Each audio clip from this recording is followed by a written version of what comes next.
میری شادی کو ابھی کچھ دن ہی گزرے تھے کہ زندگی بہت خوشحال گزر رہی تھی۔ میرا پتی بھی میرا بہت خیال رکھتا، میری ہر بات منہ سے نکلنے سے پہلے ہی پوری ہو جاتی۔ لیکن ان کی ایک بات بہت عجیب تھی، وہ مجھے رات کو جلدی سلا دیتی۔ جب میں کہتی کہ مجھے اتنی جلدی سونے کی عادت نہیں ہے تو وہ خود کروٹ بدل کر سو جاتے اور مجبوراً مجھے بھی سونا پڑتا۔ آدھی رات کو اچانک میری آنکھیں کھلی۔ میں یہ دیکھ کر حیران رہ گئی کہ میرا پتی بستر پر نہیں تھا۔ پہلے تو مجھے لگا شاید واش روم گئے ہوں گے، مگر جب 10-15 منٹ گزر گئے تو وہ باہر نہ آئے تو میں اٹھ بیٹھی اور ادھر ادھر دیکھنے لگی، مگر دنیش کو کہیں نہیں پایا۔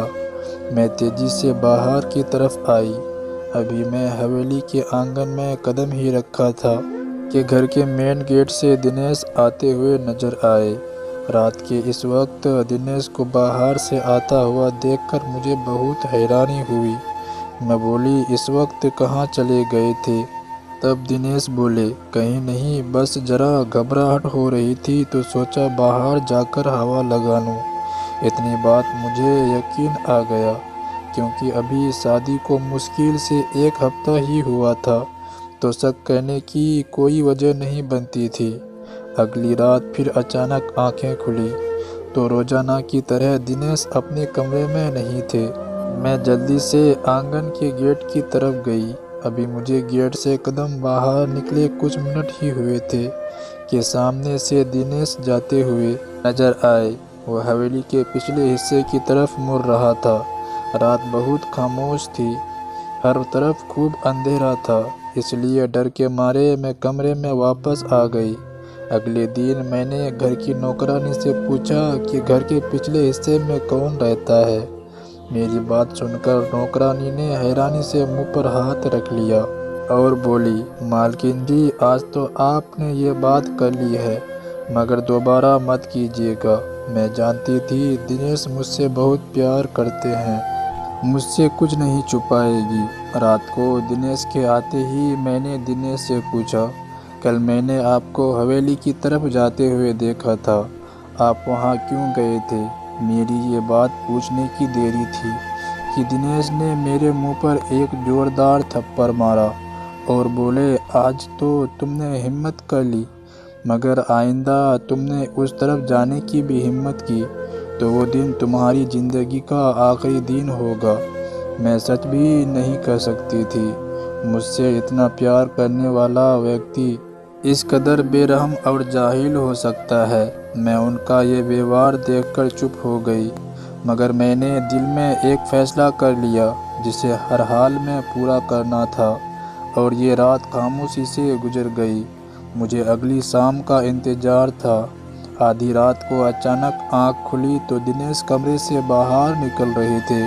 انہوں نے پیچھے مڑ کر دیکھا۔ میں نے فوراً آنکھیں بند کر لی اور سونے کا ناٹک کرنے لگی، مگر جیسے ہی وہ کمرے سے باہر نکلے میں بھی ان کے پیچھے پیچھے چل دی۔ لیکن دروازہ تھوڑا سا کھلا رہ گیا جس سے میں چھپ کر اندر کا منظر آسانی سے دیکھ سکتی تھی۔ اندر جاتے ہی دنیش نے کمرے کی لائٹ آن کی۔ اس کے بعد کا منظر دیکھ کر میرا ہوش اڑ گیا۔ میں سوچ بھی نہیں سکتی تھی کہ سچائی اتنی بھیانک ہوگی۔ میں نے وہاں ایک خوبصورت لڑکی دیکھی جو ویل بیئر پر بیٹھی تھی۔ میرا پتی اس کی گود میں سر رکھ کر باتیں کر رہا تھا۔ میرے لیے یہ برداشت کرنا بہت مشکل تھا۔ آنکھوں میں آنسو۔ میں یہ سوچ بھی نہیں سکتی تھی کہ میرا پتی میرے ہوتے ہوئے اس طرح کے خیال رکھتا ہوگا۔ میرے اوپر تو جیسے قیامت ٹوٹ پڑی ہو۔ میں یہ کیسے برداشت کر سکتی تھی کہ میرا پتی آدھی رات کو اٹھ کر کسی غیر لڑکی کی باہوں میں جا کر بیٹھ جاتی ہے۔ میں تیزی سے وہاں سے مڑی اور اپنے کمرے میں جاتے ہی سامان نکال کر پیک کرنے لگی۔ میں نے فیصلہ کر چکی تھی کہ مجھے اب اس ویکتی کے ساتھ نہیں رہنا۔ میرے آنسو اور میرے ہاتھ کی کپکپاہٹ میرا ساتھ نہیں دے رہی تھی۔ ابھی میں نے کچھ کپڑے نکالے ہی تھے کہ اچانک دنیش کمرے میں آئے اور مجھے اس قدر غصے میں دیکھ کر حیران ہو گئے اور بولے، یہ تم اس وقت کیا کر رہی ہو اور کہاں جا رہی ہو؟ ان کے شبد میرے کانوں میں زہر بن کر گھوم رہے تھے۔ میں فوراً اس کی طرف چیختے ہوئے بولی، میں تمہارے ساتھ ایک سیکنڈ کے لیے بھی نہیں رہ سکتی۔ تم ایک بے وفا ویکتی ہو، میں تمہیں کبھی معاف نہیں کروں گی۔ اپنی پتنی کے ہوتے ہوئے تم دوسری عورت کی گود میں سر رکھ کر سوتے ہو۔ میرے یہ کہنے کی دیری تھی کہ ایک تھپڑ اس نے میرے منہ پر مارا۔ تھپڑ مار کر بھی دنیش کا غصہ کم نہ ہوا۔ وہ بولی، تمہیں شرم نہیں آتی ایسی بات کرتے ہوئے؟ تم اس عورت کو جان جاؤ گی تو تمہیں خود سے بھی نفرت ہونے لگے گی، اور جو کچھ تم نے بولا اس پر بھی تمہیں شرمندگی محسوس ہوگی۔ اس کے یہ شبد سن کر میں حیران رہ گئی۔ یہ کہتے ہوئے وہ زمین پر بیٹھ گئی اور رونے لگے۔ میری آنکھوں میں حیرانی تھی، ساتھ میں آنسو بھی تھے۔ ان کی یہ حالت دیکھ کر میں بھی زمین پر بیٹھ گئی۔ میں نے ان کے ہاتھ کو تھام لیا اور پوچھا۔ تب وہ ٹھنڈی آہ بھر کر بولی، یہ ان دنوں کی بات ہے جب میں پڑھائی پوری کرنے کے بعد پہلی بار لندن سے واپس آیا تھا۔ میں نے جیسے ہی گھر میں قدم رکھا، میری نظر 5 چہچی چاتی لڑکیوں پر پڑی۔ وہ ایک سے ایک بڑھ کر تھی، بہت معصوم اور خوبصورت تھی۔ میں نے ماں سے ان کے بارے میں پوچھا تو انہوں نے بتایا کہ بیٹا، یہ سمیتا کی بیٹیاں ہیں، وہ ہمارے یہاں کام کرتی ہے اور یہ تمہاری بہنیں جیسی ہیں۔ مگر ماں کی یہ بات سن کر میرے دل میں کئی شیطانی خیال آنے لگے، کیونکہ میں باہر سے پڑھ کر آیا تھا، اس لیے میرے لیے یہ کوئی نئی بات نہیں تھی۔ مجھے تو دل لگانے کا اچھا بہانہ مل گیا۔ وہ گھر میں چلتی پھرتی رنگ برنگ تتلیاں لگتی، ہر وقت میری سیوا کرنے کے لیے تیار رہتی۔ میں ان کے ساتھ کا فائدہ کیسے اٹھاتا؟ میں نے ایک ایک کر کے ان 5 بہنوں کو اپنے جال میں پھنسا لیا تھا۔ وہ پوری طرح سے میرے جال میں پھنس چکی تھی۔ میں نے باری باری 5 کے ساتھ اپنی شیطانی خواہشوں کو پورا کیا۔ میں ہر ایک سے الگ الگ وقت میں ملتا تھا تاکہ کسی کو شک نہ ہو۔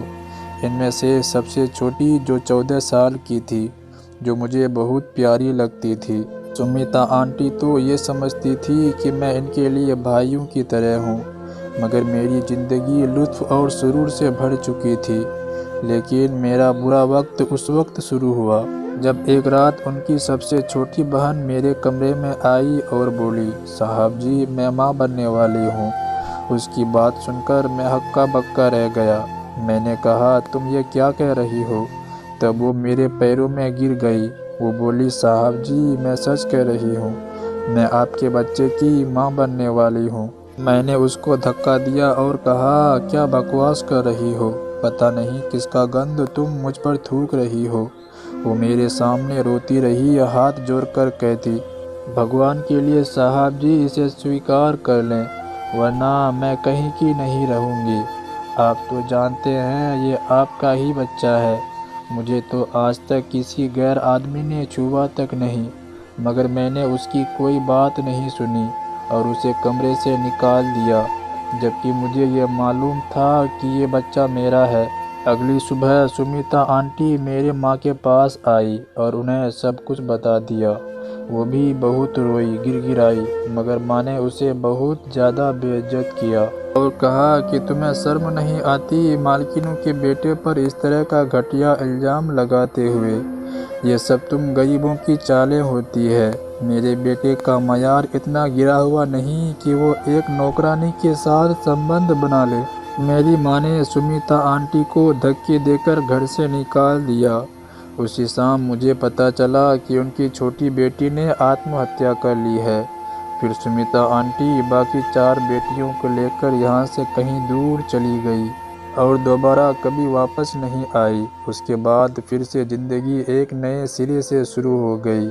سب کچھ ٹھیک چل رہا تھا۔ میری بہن پریا، جو کہ کالج جاتی تھی، ایک دن اس نے مجھے فون پر کہا کہ بھائی کوئی پریکٹیکل کا کوئی ایگزام ہے، اس لیے مجھے آنے میں دیر ہو جائے گی، آپ مجھے 4 بجے لینے آ جانا۔ اس دن ہمارا ڈرائیور بھی نہیں تھا۔ اسے لینے مجھے ہی جانا تھا، مگر اوپر والے کی کرنی ایسی ہوئی کہ اس دن میں اپنے دوستوں کے ساتھ گھومنے باہر چلا گیا۔ مجھے باہر گئے ہوئے رات کے 11 بج گئے تھے۔ اچانک میری ماں کا فون آیا۔ انہوں نے بتایا کہ پریا ابھی تک گھر واپس نہیں آئی، اس کا فون بھی بند آ رہا ہے۔ اسی وقت مجھے یاد آیا کہ پریا تو مجھے کہا تھا کہ میں 4 بجے لینے آؤں گا۔ میں جانتا تھا کہ میری بہن بہت ڈرپوک ہے، اکیلے ایک قدم بھی نہیں اٹھا سکتی ہے۔ میں تیزی سے وہاں سے اٹھا اور اس کے کالج جا پہنچا، مگر وہاں پر کوئی نہیں تھا۔ کالج کا گیٹ کھلا ہوا تھا۔ میں جلدی سے کالج کے اندر گیا اور پاگلوں کی طرح اپنی بہن کو ڈھونڈنے لگا۔ دماغ میں عجیب طرح کے خیال آ رہے تھے۔ سارے کمرے باہر سے بند تھے۔ جیسے ہی میں گیٹ کی طرف بڑھنے لگا، میری نظر کالج کے واش روم پر پڑی، جن میں سے کچھ کے دروازے کھلے ہوئے تھے اور کچھ کے بند تھے۔ جیسے ہی میں نے پہلے واش روم کا دروازہ کھولا تو سامنے کا منظر دیکھ کر میں حیران رہ گیا۔ میں نے اپنی بہن کو ایسی حالت میں دیکھا کہ شاید کوئی بھی بھائی اسے شبد میں بیان نہیں کر سکتا۔ مجھے لگا جیسے پورے کالج کی دیوار میرے سر پر آ گری ہو۔ میں نے جلدی سے اپنے گلے میں لپٹے کپڑوں کو اتارا اور اپنی بے ہوش بہن کے جسم کو اس میں لپیٹ کر اٹھایا اور گاڑی میں لیٹا دیا۔ وہ پہلی بار تھا جب میرے ہاتھ خوف سے کپکپا رہے تھے۔ میری بہن کالج کی سب سے بہترین اسٹوڈنٹ تھی، جس کی کامیابی کی ہر کوئی مثال دیتا تھا۔